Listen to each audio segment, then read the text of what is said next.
Yes, I want to sincerely welcome you again for the continuation of our yesterday lecture.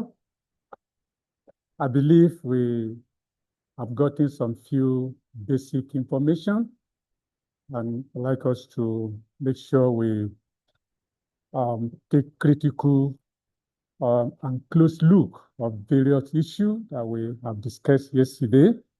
Good morning, students. Today we will continue, and we are going to look at the selection of an empirical therapy, the treatment of severe infection, and particularly of a nosocomial infection. You know what nosocomial infection is? That is infection acquired in the hospital, should be based on an accurate strategies. In the first phase, culture should be made in order to target the antibiotic therapy. We need to isolate the microorganism and know exactly what organism we are dealing with. And that is the essence of the culture. And then it is important to begin an empirical therapy, especially against gram-negative bacteria, which are responsible for many severe infections. And where there are delayed therapy, it is actually related to mortality. So we should be able to start the therapeutic or the therapy immediately once the microorganism is isolated, and then the antibiotic that is supposed to be used is being identified. The empirical therapy should consider the following. Number one, the site of infection. Where is the infection is taking place? That is of a paramount importance, because the effectiveness of antibiotic will have a lot to do with the site of infection. Then the second consideration is anamnestical and epidemiological data about the probably etiological agent. What are the organisms that is causing it? Is it Escherichia coli, Staphylococcus aureus, Pseudomonas, and several of these organisms?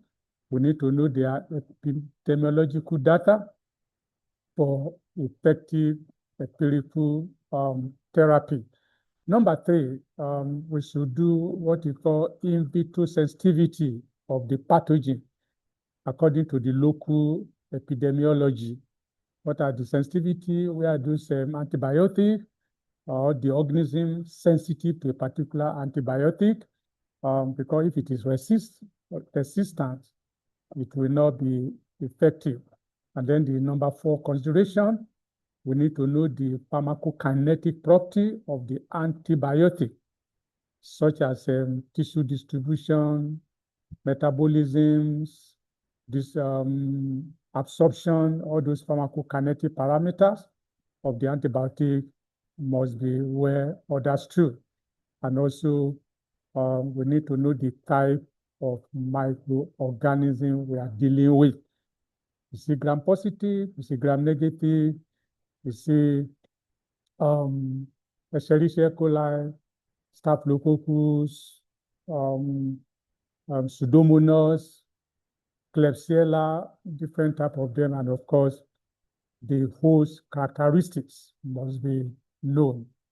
These are the considerations that we must make when considering empirical therapy. Let's also take some few information about microorganisms. Of course, the antimicrobial chemotherapy is focusing majorly on microorganisms, whether bacteria, virus, hemi, protozoa, they are of microorganisms. Yeah, with regard to microorganisms, we must consider that antibiotic resistance progressively increase with the use and sometimes irrational use of the drug. And that is what actually engender and contribute to drug resistance or antibiotic resistance. Particular problems are posed by beta-lactamase producer, organisms like Staphylococcus, Enterococcus. They produce beta-lactamase enzyme that have the capacity to destroy the beta-lactam ring of most beta-lactam antibiotics, especially penicillin, amoxicillin, and all those penicillin derivatives. Fermenting and non-fermenting gram-negative bacteria, methicillin-resistant Staphylococcus, glycopeptide-resistant Enterococcus, the way that must be possessed and pose a problem by beta-lactamase. Site of infection.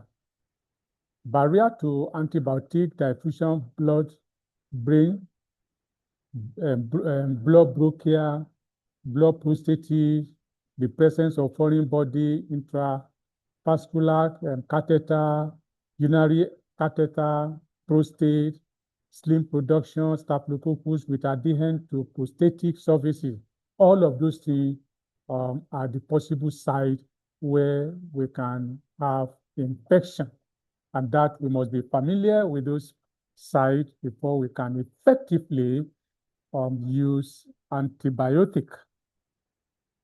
The penetration of antibiotic, especially at the respiratory tract, like fluoroquinolone, it penetrates so well at respiratory tract. Carbapenem, they also penetrate blood spectrum cephalosporin. They also penetrate uridopenicillin, aminoglycoside. They have high concentration at respiratory tract.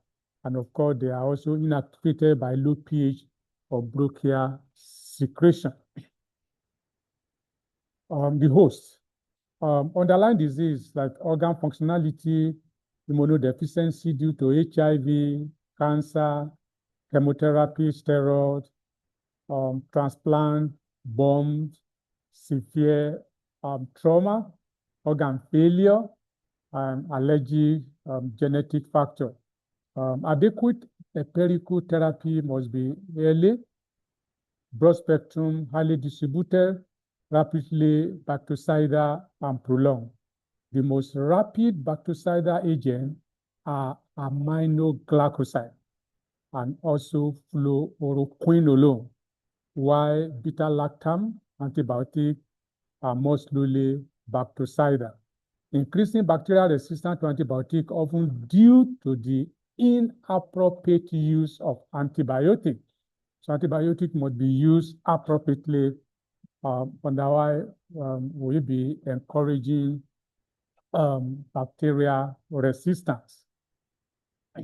Here you can look at this table and see resistant problem, the penicillin resistant to methicillin resistant staphylococcus,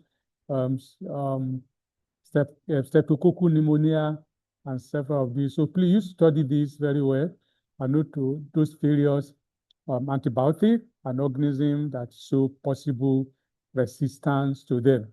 But of course, I must say at this level that antibiotic bacterial resistance is of a major concern with several antibiotics. We also have our gram-positive organism. I will encourage you to take a closer look of this, and then you see those antibiotics that are resistant to this organism, ranging from streptococcus pneumonia, beta hemolytic streptococcus, Enterococcus species, Staphylococcus aureus, gram-negative organism, Enterobacterial and Enterobacterial pseudomonas. They are all resistant to different antibiotics.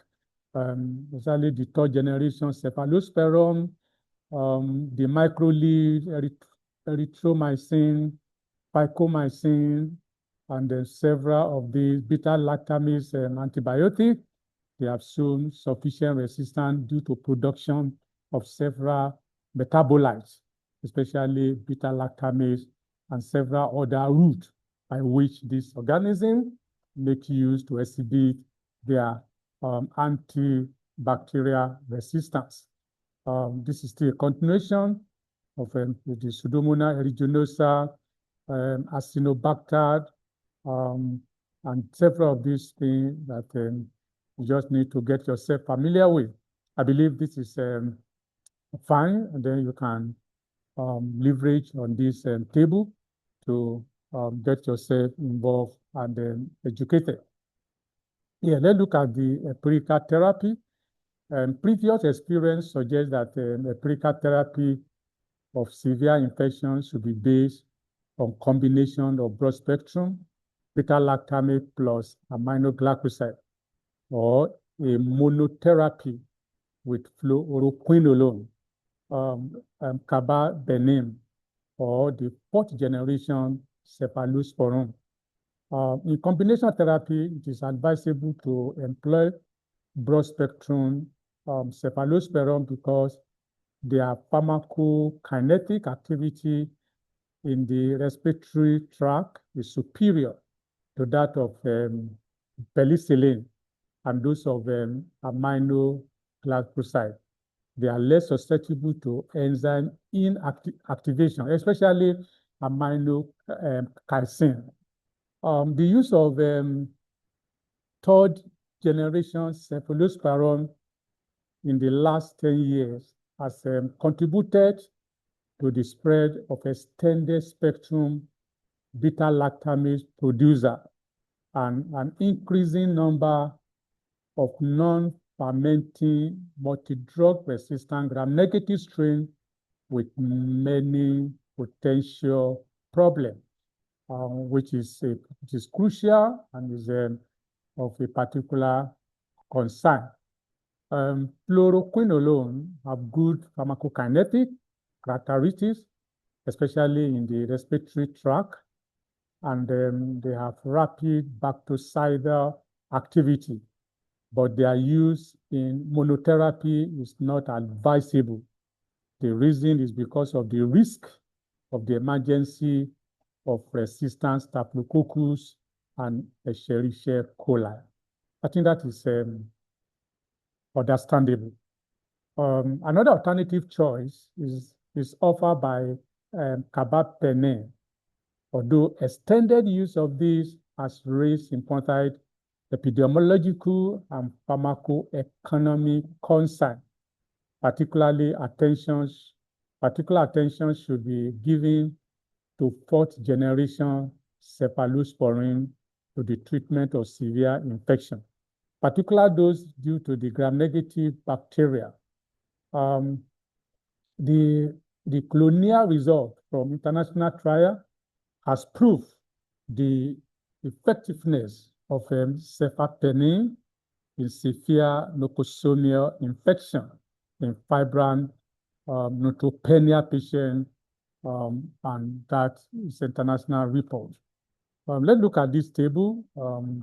Some potential problem with the third generation cephalosporin, suboptimal activity against gram-positive organism, emergency of penicillin-resistant peridans streptococcus, boost group 1 beta-lactamase producing bacteria, especially Enterobacter, and then bacteria producing ESG and beta-3, and resistant among the non-fermenter.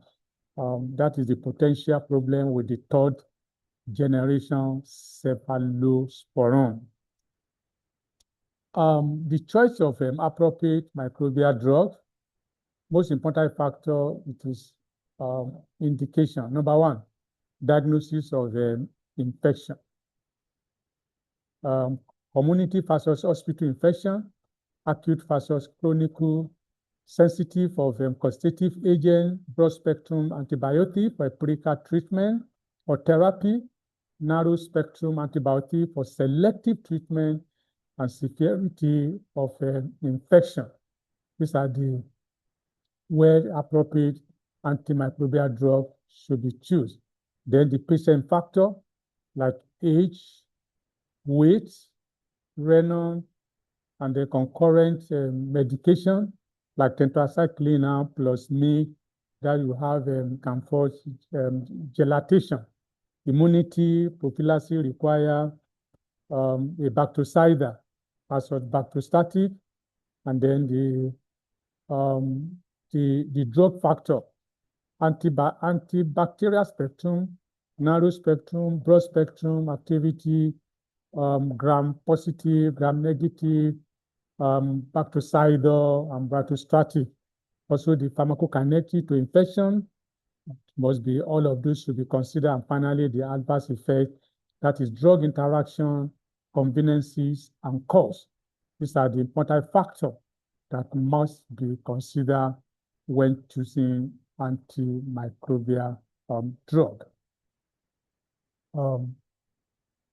Definition of antimicrobial resistance. What is antimicrobial resistance, AM? The ability of the microorganism to survive exposure to an antibacterial drug that was originally effective for infection caused by it are considered to be antimicrobial resistant.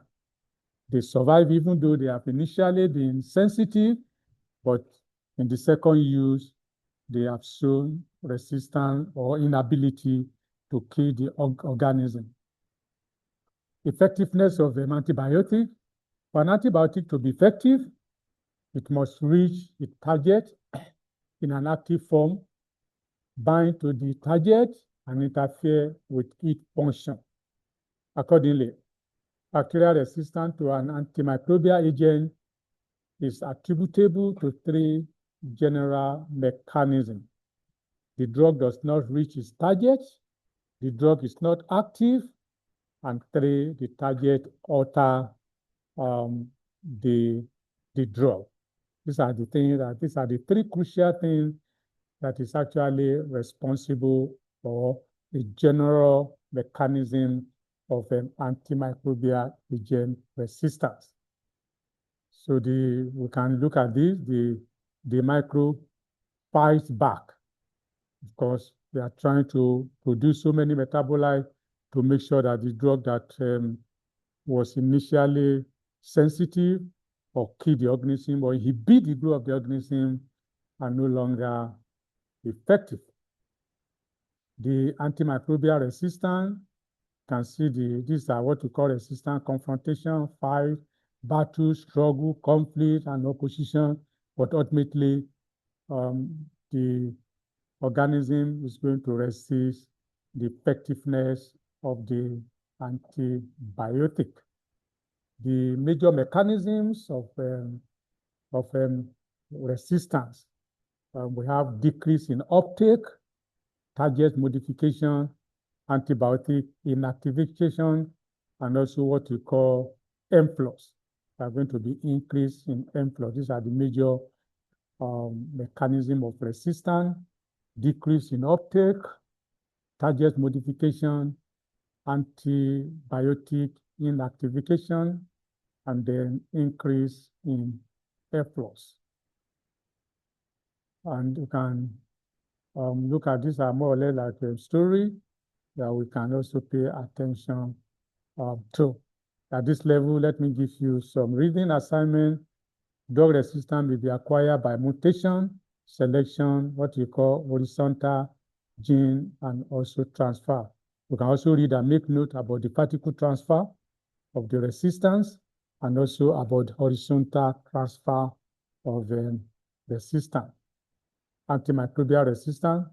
What factors contribute to resistance of antimicrobial drug?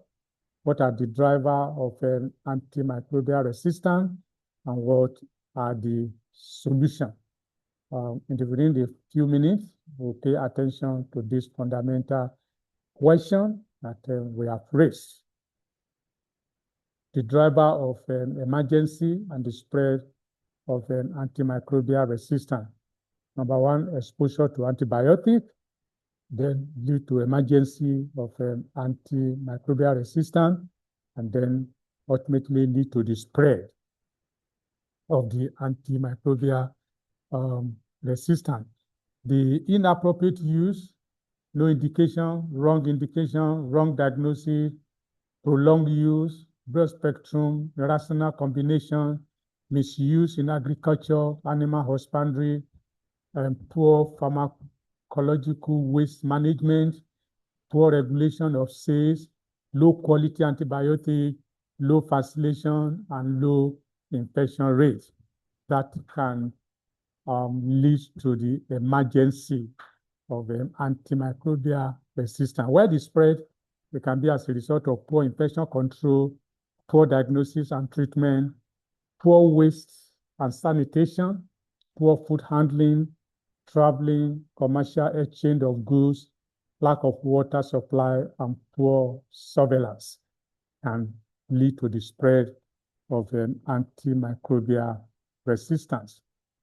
The strongest driver, heavy use of antimicrobial, that is overuse of antimicrobial, is the strongest driver in human and also in animal. The second strongest driver is misuse. That is excessive use when not indicated, when there is no need for the use of antibiotic, and then we use the antibiotic, and also wrong use, wrong choice, dose, duration, and also lack of use when necessary. All of these are very strong or are the strongest driver of antimicrobial resistance. The driver for use and misuse, we can see the economic incentive, poor infection prevention and control, cultural belief, patient pressure, pharmaceutical marketing pressure, heavy antibiotic use. All of these are the very, especially the driver use and also misuse of antibiotics that contribute heavily to antibiotic resistance. Driver for use and misuse, you can see the excessive use when no indication, wrong use, wrong choice, duration, lack of use and access. Also the most modified driver, you can see them here. Okay, causes of antimicrobial resistance, over prescription of antibiotic, patient not finishing their treatment, overuse of antibiotic in livestock and fishing, poor infection control in hospital, and the clinic, lack of hygiene and poor sanitation, lack of new antibiotic being developed. All of these can cause antibiotic resistance. One health approach, human health, animal health, environmental factor. The One Health approach recognize that human, animal, and environment health cannot be separated. We are all together. We also see the One Health approach here to question that should come very strongly. How can we stop the development and spread of antimicrobial resistance in our setting? Suggest solution. Student, this is for your team. Flashback. Do we recall the structure of bacterial cell? Do we recall how gram-positive bacteria differ from gram-negative bacteria? Example of gram-positive and gram-negative bacteria. What make gram-negative bacteria stubborn and hard to kill?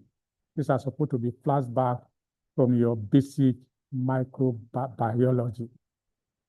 Okay, so we need to review the bacterial structure. It's an example of prokaryotic cell, that is bacterial structure, that is mean they lack a true nucleus. They are called prokaryotic cell. The DNA, that the genetic material, is dispersed within the cytoplasm due to the absence of nuclear membrane. The DNA is one long chromosome that is highly folded, that is nucleus, no membrane-bound organism. It has a cell surface membrane that includes cytoplasm that contain enzyme, ribosome, food granules, and in the same species, additional circular species of genetic material. That's what we call plasmid. Externally, the cell membrane is enclosed by a cell wall made up of peptoglycan.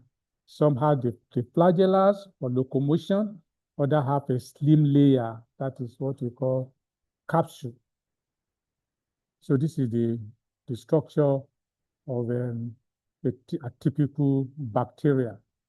This is the structure of a typical bacteria, the prokaryotic cell structure, cytoplasmic, nucleus, flagella, ribosome, cytoplasmic membrane, capsule, and cell wall. These are basic structure of bacteria. Gram-positive and gram-negative. Both gram-positive and gram-negative have cell wall made up of peptoglycan and phospholipid bilayer with membrane spanning protein. However, gram-negative bacteria have a unique outer membrane, a thinner layer of peptoglycan, and a periplasmic space between the cell wall and the membrane. In other membrane, gram-negative bacteria have lipopolysaccharide, porine channel, and marine lipoprotein, all which are absent in gram-positive bacteria. The LEPS block antibiotic, dye, and detergent protect the sensitivity inner membrane and cell wall. Thus, for this reason, gram-negative cells are more difficult to destroy, e.g., they have more resistance to lysosome and penicillin attack. So this is the structure of gram-negative bacteria, which are very difficult to destroy because of this basic structure that we have discussed. Classification of antibacteria based on their mechanism of action. And I think for me, it's one of the most classical way that antibiotics should be classified by their mechanism of action. And then the first classification is those antibiotics that inhibit the bacterial cell wall synthesis. And a good example is beta-lactam antibiotic like penicillin, cephalosporin, monobactam, carbapenem, vancomycin, bacitracin, and cycloserine. They all inhibit bacterial cell wall. While the second classification is inhibition or inhibitor of protein synthesis. And we have a good example is tetracycline, aminoglycoside, macrolide, chloramphenicol, oxazolidinone, and also clindamycin and lycosamine. They are all inhibitors of protein synthesis. And also the inhibitors of nucleic acid synthesis, we have quinolone, rifampicin, nitroimidazole. They are all inhibitors of nucleic acid synthesis. The inhibitors of the metabolic pathway are our antifolate, also called anti-metabolite, sulfonamide, trimethoprim, and cotrimoxazole. And then drugs affecting the cell membrane permeability are the fifth classification, such as polymyxin, daptomycin, disinfectants, and antiseptic. They affect the cell membrane permeability. So these are the 5 basic classifications that we should not prepare. I like to recount it again. Cell wall inhibitor, nucleic acid inhibitor, protein inhibitor, the cell wall, the cell membrane permeability destruction, and also antifolate, that is anti-metabolite. They interfere with metabolic pathway. Okay, so the aware classification of antibiotics. I think this This is, let's leave this, okay? So yes. Okay, so these are the classification of an antibiotic. Can also look at this structure very well. So mode of action, which that should be of a paramount role. How does the thing work? The inhibition of cell wall synthesis, these are and then disruption of so we have really explained this, so you can look at all of them. These are the example. The nucleic acid synthesis, these are the example. The action on the anti-metabolites, these are the example. And also failure of them that affect the cell wall, the DNA, the mRNA messenger, and also the inhibition of protein synthesis. These are overview of the various mechanism of action for which antibiotic work. Yeah, so it's still the same table that we can leverage upon and see how all this happen. Let's pay attention to this, which is going to be of a mechanism of antibiotic. You can see them. I'm still showing you more of it. Okay. We can also classify antibiotics based on their chemical nature. The first class we have beta-lactamase because and then they have beta-lactam. The mechanism of action is inhibition of bacterial cell wall, and a good example is penicillin, cephalosporin, bacitracin, and monobactin. Then the quinolone inhibit bacterial nucleic acid synthesis. A good example is nalidixic acid, ciprofloxacin, and then aminoglycoside based on the chemical structure. They inhibit protein synthesis, gentamicin, tobramycin, amikacin, metimycin, kanamycin, streptomycin, and neomycin. And then sulfonamide, which they inhibit metabolic pathway like folate metabolism, trimethoprim, and sulfometazones. And then the heterocyclic compound containing nitrogen. They disrupt the cell wall membrane function. And a good example is polymyxin. And then tetracycline, they have a very complex structure, and then they inhibit protein synthesis by binding to the 30S ribosome. And a good example is chlortetracycline and oxytetracycline. Thank you. Please, you need to read wise. Let me ask you, never stop learning because life never stop teaching. How I feel when people say they do not facilitate their kids because we are simply exposing them to antimicrobial. I think we can stop at this level for today. Nice having you, and I hope we have gotten some few basic information about chemotherapy. Thank you very much for listening.